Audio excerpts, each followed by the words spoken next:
the award-winning director of a movie about the Lost television series, is here with us today to talk about his documentary. Documentaries are works of passion, and I am dying to talk to Taylor Morden about Getting Lost. Hey, Taylor, welcome to the show today. Hey. Good to have you here with us. How's it going? Thanks for having me. Yeah. Your movie, The Last Blockbuster, which I love, which is on, it's on Netflix, right? It was. No longer. But you No can longer. get The Last Blockbuster. You can rent it at The Last Blockbuster store, I assume. Correct. Yes. Really They great. have all my movies there. Really great doc about pop culture. This is in the pop culture realm. I'd like to show the trailer to everybody in a little bit, but tell us about Getting Lost. Well, it's a documentary about the TV show Lost, which, for people who don't know, was a huge pop culture phenomenon and had this sort of obsessive, devoted fan base, kind of along the lines of a Star Trek or a Star Wars, something like that, but a little bit nerdier. And then it had, one of the most divisive endings of any TV show. And I was a fan of the show and kind of lived through that. And so when it came time to look back 20 years later on that show, I figured, sure, I got 3 years to kill. I'll make a documentary. Well, I have to say that Lost, I have to say Lost was the last basically appointment television show I remember, where I was home at 9:00 on Thursday every week to see what was happening next on Lost. And I don't think there was a TV show after that I did that. Right.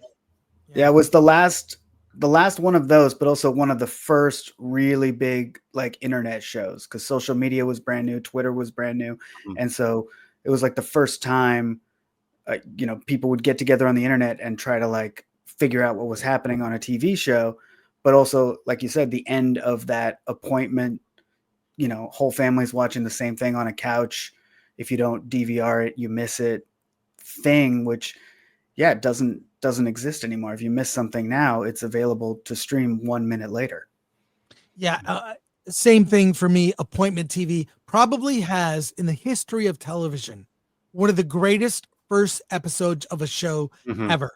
That opening show was along with Breaking Bad, others of that era, was so good. And let's remind people, let's show the trailer, if you don't mind. I want people to see, and it'll probably bring back memories. So I have it here queued up. So let's bring it up here. Let's watch it together, and then we'll continue to talk about it. Here we go.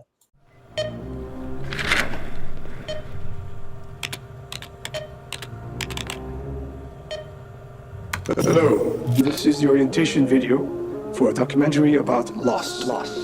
In this documentary, we will be examining the legacy of the show, its impact on the television landscape, and community of fans that were brought together to attempt to solve the mysteries of the island. Lost is so much more than a television show. Lost changed my life. We all looked around and said, they're spending a lot of money. Oh, so this better work. When you went out on that beach and saw that airplane, it made you a little nauseous. It was real.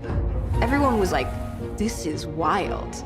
It happened so quickly, there wasn't time to plan out what Lost would be. Don't know what the hell it is, but it's gonna be good, I think. I thought it was gonna get canceled from the moment that we did the pilot. There are people who come up to me and say hey man, love the show, hated the finale. Love the show, but the ending sucked. How many times have I heard that? I felt like the passionate dissension about the Lost ending was good, because it meant that everybody cared. I mean, what do we talk about? We talk about things we love or things we hate. We don't care about the gray. We start at the beginning? I think that's the only place to start. The story of Lost is really a story of its fandom. People were suspicious we were dead the whole time from the get-go. If you were like, I'm a Lost fan, people were like, oh, you like that dumb show? I don't take it lightly that it meant a lot to a lot of people. See you in another life, brother.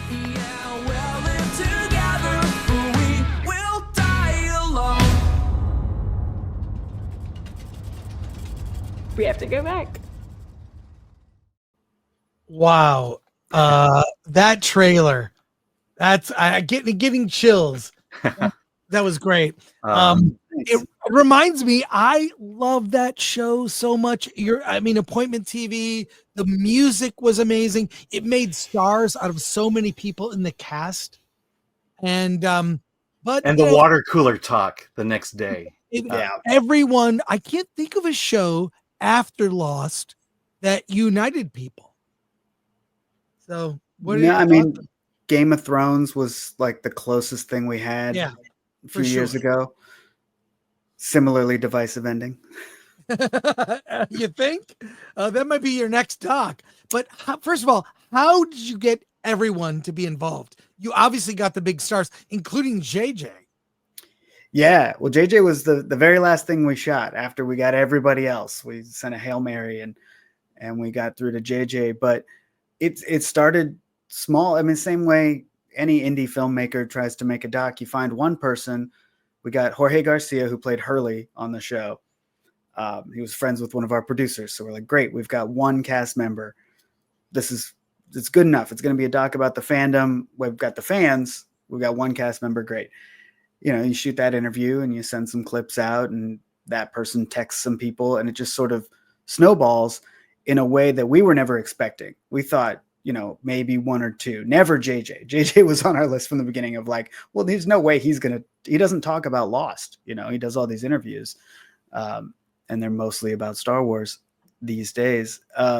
So it really was word of mouth. The fan community is so still to this day tight knit in like these Reddit groups and Facebook groups. And it's sort of possible to reach this fandom in a way that was very helpful. And a lot of the actors are tapped into the fandom as well still. Cause for some people, obviously Evangeline Lilly went on to have this huge career in Marvel and Hobbit movies and things like that. But still Lost is like top of everybody's resume if you were on that show. So what we found out is many of them, have such a fondness for that time, partly because of, what the show meant to them, but partly because they lived in Hawaii and they didn't have to deal with social media and they were just making TV on a beach. Yeah, I remember at the time going to a TV conference and there was a whole discussion about how Lost changed the game for advertisers because it was such a diverse cast. It's not as if TV wasn't diverse before, but you had like TV shows with all white casts or black casts or mixed, whatever. But this was really leaned into diversity in terms of the Korean couple was a big deal. Saeed was a really popular character, was so all over, and advertisers saw that there were groups that were underrepresented in Nielsen ratings, and that kind of changed. So there was a whole business discussion. I think now diversity is being used and can be used as a buzzword that a lot of people don't like, but at the time that I felt like that was so smart, but not intentional. It was the idea of being on a flight like that. There's a lot of different people. It's organic, yeah. It was organic. Right, it made sense because they're on an international flight. Yes, it felt organic. It wasn't forced, and then you began to love those characters. I'm sorry, I forget the Korean couple storyline or the characters. I haven't thought about Lost. She could speak English and he couldn't. Right. Right. But that was Sun great. and Jin.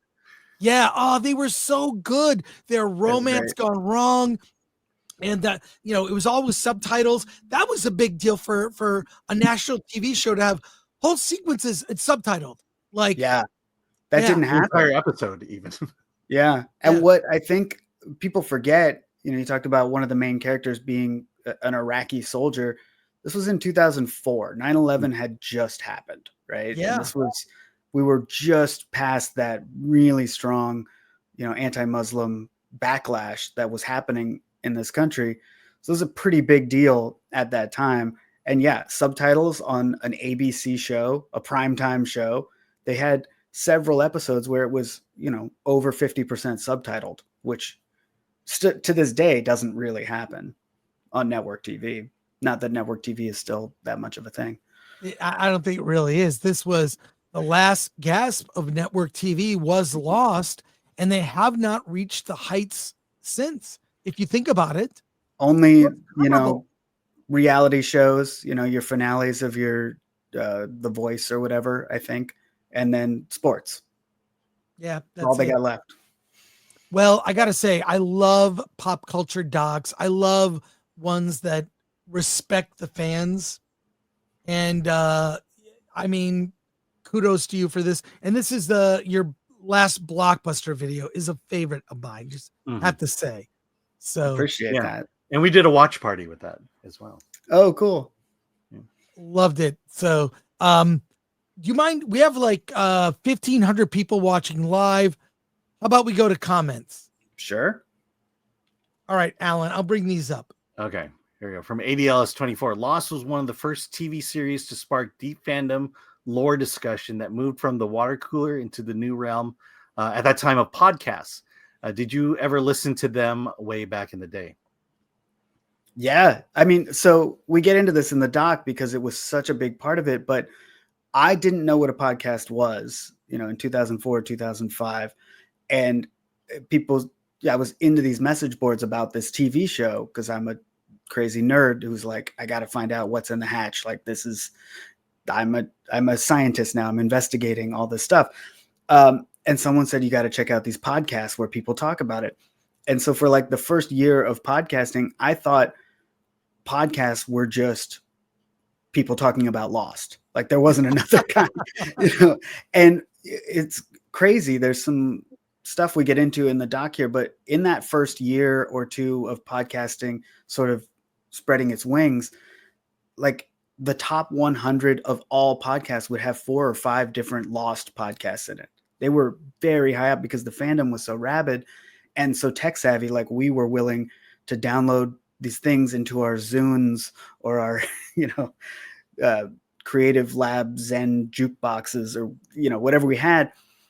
And it took a certain kind of nerd to like early adopt podcasts. So for me, podcasting and Lost were hand in hand. And now, I mean, I'm on a podcast right now. Everybody's on a podcast all the time. It's so mainstream, but people forget in 2004, 2005, it was like you had to download a file and then USB transfer it to a device to listen to a podcast. I still have a non-functioning Zune. Great. I have a Zune. Well, I also remember Carlton and Damon did a podcast about it. Yep. And I was a religious listener to that one. I listened to that too. Yeah, and there's a story of Damon as a boy. Yeah, there's a story of Damon as a boy at Disneyland and George Lucas being there and Carlton being there, which was an incredible story. All right. Tom Siebert. Hey, Tom. Pilot episode and the early episodes with the John Locke revelation couple are the best episodes of TV ever. Yeah, definitely. Sparta 300 more divisive than the ending to Sopranos. I think yes, because more people saw it. Sopranos was popular, but it was cable. Like now a lot of people have seen Sopranos because it's been streaming for 20 years. But at the time, not a lot of people had HBO. People did, but mostly just rich people.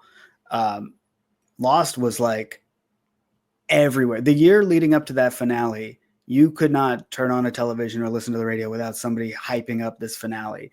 And there were millions of people who watched it who hadn't even watched the show for years. They would drop out season 2, season 3, and then come back in and like, I got to see how this ends.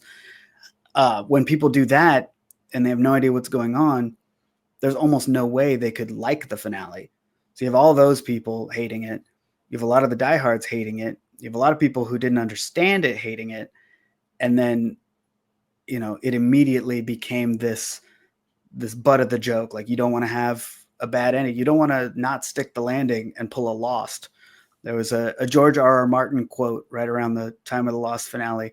People were asking him about finishing his books, which I don't think he has yet, where he quoted saying, you don't want to fuck up the ending.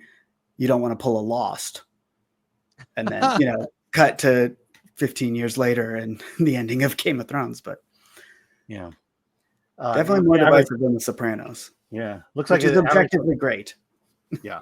Also, Sopranos ending didn't ruin the entire series of Sopranos. All right, ADLS 24. Why do you think that Abrams gets so much credit still to this day for the show that he was barely involved in? Because beyond the plot first season, should people instead look to Hughes Lindelof as the real creatives? Yeah, 100%. I think, I mean, we touch on that in the documentary, and JJ was upfront about that. He's like, I'll talk about the pilot because that was a big thing. But right after that pilot, they was writing the first few episodes, and he went off and did Mission Impossible 3 and never looked back.